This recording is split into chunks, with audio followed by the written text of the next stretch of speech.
Hello everyone. Today we are here with Dr. Sabina Islam to interview her for our website, The Science Weekly. And Lucas, if you want to introduce yourself too. Hi, I'm Lucas Brandel. I'm a student. I'm a bio and psych student at Clark University. And Dr. Sabina Islam, if you'd like to tell us a little bit about yourself. I am an assistant professor of medicine at Mass General Hospital and Harvard Medical School. I'm in the Department of Rheumatology, Allergy, and Immunology in the Center for Immunology and Inflammatory Diseases. What made you pick that? Like, what piqued your interest in specifically all of that immunology stuff, rheumatology? So, as a physician, I trained in internal medicine and infectious diseases, so I had a very strong interest in the post-immune response to pathogens. And so that was my initial introduction to the immune system. And I initially did HIV research when I was studying the immune system, the human immune system's response to the HIV virus. Sort of a long path. It was not really like an instant sort of. I became interested in the immune system, and from there I became interested in leukocyte trafficking. In this leukocyte trafficking lab, leukocytes are essential for driving the inflammatory response, and because I became interested in immunology, I focused on how trafficking could actually relate to the immune system, because it actually does have an essential role in driving an immune response, either a host protective response or a harmful response that might result in autoimmunity or might result in allergic diseases. And so by studying, so typically one thinks of leukocytes as being in the blood, in systemic circulation, and when there is any kind of insult, be it from like an invasion by pathogen or any kind of disruption to the tissue, the integrity of the tissue, we immediately have like an inflammatory response. The initial inflammatory response is driven by the innate immune system. So for instance, if you have a cut on your skin, there will be an inflammatory response, and there will be leukocytes, which are the leukocytes that actually respond to sort of like help heal that injury. So we decided to come upstairs to continue the interview, but as you were saying, Dr. Islam. So I was talking about how this chemokine called CCL18 became very interesting to me, and that's been sort of what's driving my research, because this chemokine has been highly elevated in a number of chronic inflammatory diseases such as fibrosis or eosinophilic inflammations, or in the tumor environment. Many of these diseases we don't really understand the pathogenesis of, but this chemokine is very, very certainly associated with macrophages. And in eczema, it is a definite biomarker. And so that led me to hypothesize that macrophages have a key role in driving CCL18 associated disease pathology. And I wanted to investigate that by just starting with eosinophilic inflammation and eczema. And so that's what we're trying to understand, how these macrophages, when they're actually induced by IL-4, or in the setting of like any kind of trauma, or the body sort of induces a wound healing response. So these macrophages are typically immunosuppressive. But what happens in the context of these chronic inflammatory disorders, the signaling and the circuitry are disrupted and dysregulated, so that these, instead of being immunosuppressive macrophages, they end up being drivers of inflammation. And I'm trying to understand what happens in eosinophilic inflammation, what happens and that's the starting point. And then that might give us some cues as to how these macrophages drive other chronic inflammatory disorders, such as fibrosis, or what happens in the tumor microenvironment. Do you ever mix some of your clinical research with research that you do like in the lab? So I'm not doing any clinical research Got it. right now. So a lot of the work that I'm basing my my current research is based on work of others who Got work it. with human cohorts. So based on the data in the literature, and given sort of the fact that we have like the human genome sequence, and now there's transcriptional profiling in multiple disease conditions, and so in all of these disorders, for instance, we in the last 10 years, um, um, transcriptional microarray transcriptional profiling has become widely available. It started initially with microarrays, and now we've gone on to RNA-seq. So there's extensive data in the literature about human diseases where diseases have been transcriptionally profiled, so that we know sort of the entire sort of like spectrum of transcripts that are upregulated in different disease conditions. And so all of this data is available in GenBank, for instance, and used in various publications. And so in some ways I was fortuitous that I was studying a pathway, that the CCR8 pathway, that is driven by these new ligands CCL8 and CCL18, and it turned out that CCL18 was already in the databases over the last 10 years with all this transcriptional profiling as being highly associated with diseases. And then in specific, in eczema, for instance, it's a definite biomarker in that when disease is flared, is highly elevated. When disease is in remission with successful treatment, the levels go down. That's very interesting. So can you tell us about some of your most significant findings? So amongst the most significant findings most recently with the work, we think that there's actually a component of autocrine CCR8 signaling that drives the differentiation of these macrophages in the setting of chronic inflammation to a pro-inflammatory condition. And so one of the things that we found, which is really kind of fascinating, is that these macrophages take on a unique phenotype when we see really robust eosinophilic inflammation in the skin, in this model of eczema that we use. And the hypothesis that I have is that these macrophages actually help to subvert peripheral immune tolerance, that regulatory T cells are present in the periphery to help prevent our body responding to innocuous and environmental allergens, for instance. And these macrophages actually help to overcome that, to become pro-inflammatory. So we think that there's a component of CCR8 signaling in an autocrine manner where the macrophages make the ligand, and then the ligand gets taken up by the receptor, and that leads to the differentiation along this path. And then the other really interesting finding that we found, what makes me quite excited, is that in terms of chronic skin inflammatory disorders, there's psoriasis, and then there's severe atopic dermatitis, or atopic dermatitis, which isn't so severe. And in atopic dermatitis, what people have found is that people can be in remission and the skin may look normal, but when you take a biopsy and you do transcriptional profiling of that skin, it's actually dysregulated, and many of the genes that one would see in the setting of an acute flare, a lot of those genes are actually upregulated. This is in contrast to psoriasis, where people in remission, when you take a biopsy of non-lesional skin from psoriasis, that skin is actually transcriptionally identical to healthy skin. So one big puzzle with regard to eczema has been, why is it that there's a sort of diffuse immune dysregulation? And there hasn't really been a great mouse model that's been able to investigate that, but we've developed a model that actually, I think, phenocopies human disease, in that when we get these macrophages that come up that are pro-inflammatory, and we get induction of eosinophilic inflammation, these macrophages actually, if we let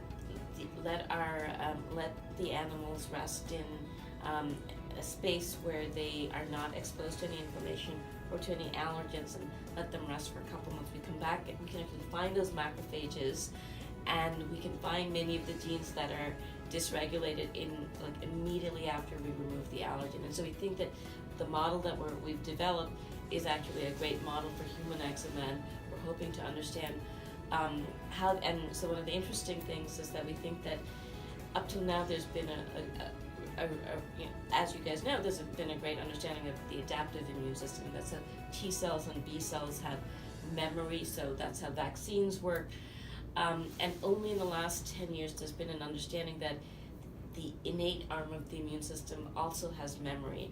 Much of this work started with looking at NK cells, but now in the last 5 years there's more of an understanding of macrophages undergoing a process of innate training where they become epigenetically modified, and they then, instead of sort of the typical wound healing response where you have an injury and the immunosuppressive macrophages come in to help to bring the tissue back to homeostasis, after repeated injury or insults, these macrophages then become epigenetically altered and they persist longer. And so these macrophages, we think, have undergone innate training. And so that's the question that we're trying to understand.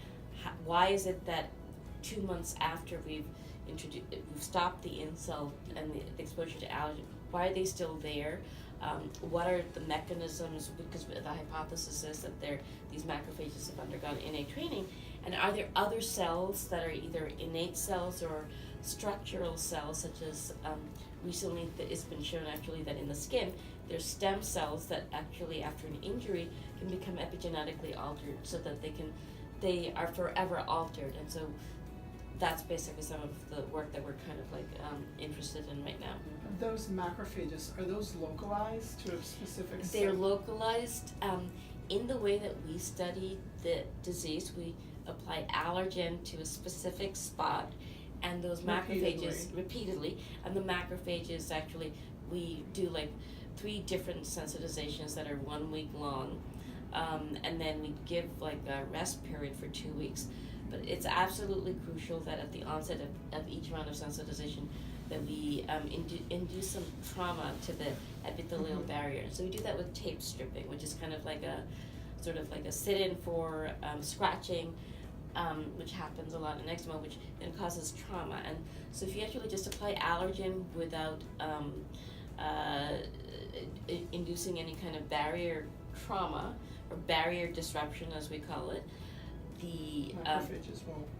What happens is that the mice will then become tolerized, and the macrophages become immunosuppressive. And so in that setting, the homeostatic tolerance mechanisms stay in place. So what crucial is, like, in addition to antigen, the allergen, we induce this disruption of the skin barrier, and that leads to the release of what we call epithelial alarmins or cytokines, such as there are 3 cytokines that are widely known as being released by epithelial cells when there's trauma to the epithelium, and these are cytokines such as TSLP, IL-33, and IL-25. So the trauma to the epithelium leads to the release of these cytokines, and then the exposure to allergen, and this sort of cycle repeating itself then leads to the induction of allergic disease.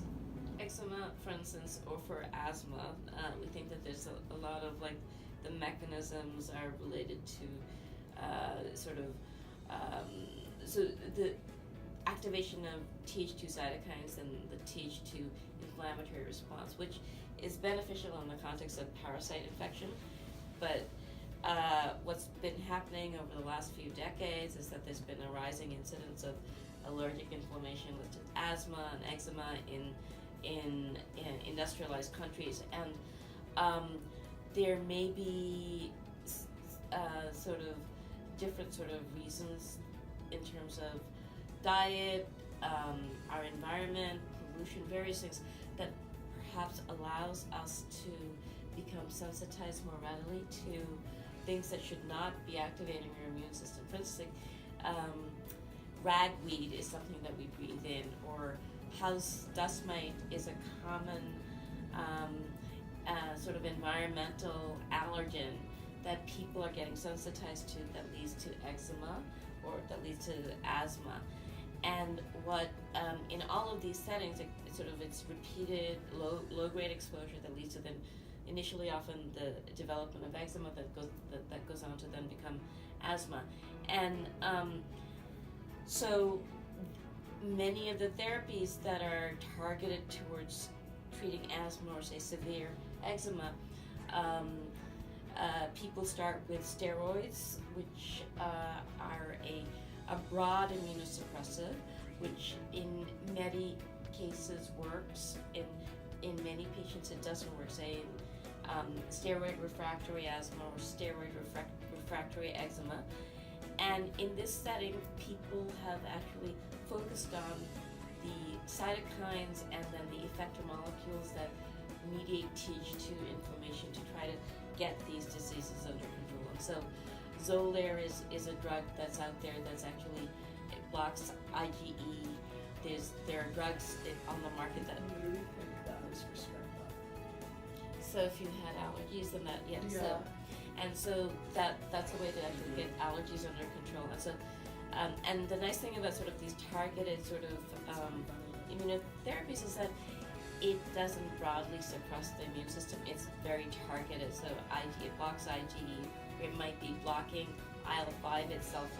In our allergy clinics, for instance, there's monoclonal antibodies directed against IL-5, monoclonal antibodies directed against the IL-5 receptor, because IL-5 is really important in recruiting eosinophils and sort of promoting this Th2 inflammatory cascade. And recently, I mentioned that C-18 is a biomarker in eczema. So about 20% of people who have eczema have severe refractory disease that's refractory to topical steroids and calcineurin inhibitors. And in these patients, a drug came on the market about 4 years ago, which blocks specifically the IL-4 receptor, and it basically stopped signaling through the IL-4 receptor. And that was a remarkable cure for patients who had this refractory disease who didn't respond to steroids or who didn't respond to calcineurin inhibitors. And so the interesting thing, one of the hypotheses that I have is that the macrophages that make CCL18 are IL-4 differentiated macrophages, and IL-4 receptor alpha signaling is crucial for the differentiation of these macrophages. And so blocking IL-4 receptor alpha helps to shut off these macrophages, and by shutting off the macrophages, people can go into remission. So that's like an example of targeted therapy. So, in terms of drug development, for the purpose of targeting these associated cells, how long do you think and how much effort it is put into the drug development part of the business? So that's been these. So like the medications that I mentioned, Xolair and IL-5 receptor blockade therapy and IL-4 receptor antagonistic therapy, as well as like dupilumab, which is the IL-4 receptor alpha antagonist. There's been decades of research and billions of dollars put into it. Yeah. So Sanofi Regeneron came out with dupilumab 4 years ago, and they put, and any drug that comes to the market, it's basically starts as a concept in the lab and is decades down the road, because you then need to come up with understanding the pathway. Then there's sort of in vivo studies that are done in animals, which then go on to different phase trials in humans. And as an example of that, for instance, now checkpoint blockade therapy is absolutely crucial for cancer immunotherapy. And these concepts in terms of the pathways that were identified, for instance, blocking PD-1 or blocking CTLA-4, a lot of this happens in blocking the T-cell receptor activation, or what happens in the cancer setting is that T cells that are killer T cells aren't as effective because of these immunosuppressive myeloid cells. So by blocking the immunosuppressive signals such as CTLA-4 or PD-1, the T cells can become active again. So these concepts were found in the mouse 20 years ago, and it took about 15 years and billions of dollars to get to market. who discovered that molecular pathway and the targeting pathway? Jim Allison, who won the Nobel Prize this year, he was one of the key people who discovered CTLA-4 therapy, who discovered that pathway maybe 20, 30 years ago, but it takes that long in reality for a concept to get to market. Oh. Okay. Thank you so much. Okay.